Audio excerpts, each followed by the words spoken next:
242 জন যাত্রী নিয়ে মাঝ আকাশ থেকে ভেঙে পড়ল যাত্রীবাহী বিমান। ভয়াবহ এই বিমান দুর্ঘটনাটি ঘটেছে গুজরাটের আহমেদাবাদ বিমানবন্দরের কাছে। প্রাথমিক সূত্রে জানা যাচ্ছে এই বিমানে অন্ততপক্ষে 242 জন যাত্রী ছিলেন। ইতিমধ্যে ঘটনাস্থলে বেশ কয়েকটি দমকলের ইঞ্জিন পৌঁছেছে। অ্যাম্বুলেন্সে করে তড়িঘড়ি আহতদের উদ্ধার করে পাঠানো হচ্ছে হাসপাতালে। বিমানটি আহমেদাবাদ থেকে লন্ডনের দিকে যাচ্ছিল বলে প্রাথমিকভাবে জানা গিয়েছে। সংবাদ সংস্থা এএনআই জানিয়েছে ওই বিমানে 242 জন যাত্রী ছিলেন। যুদ্ধকালীন তৎপরতায় চলছে উদ্ধার কাজ।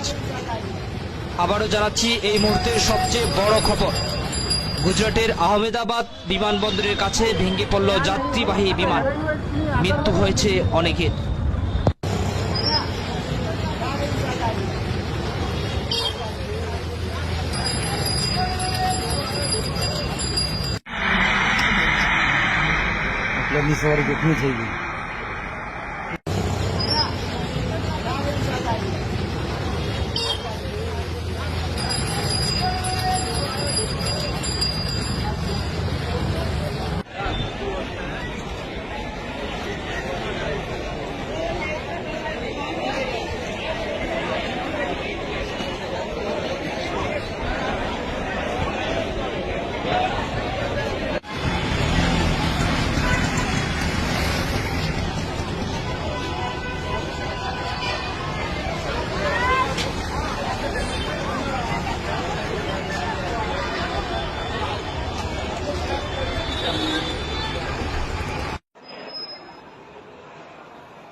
या नहीं आता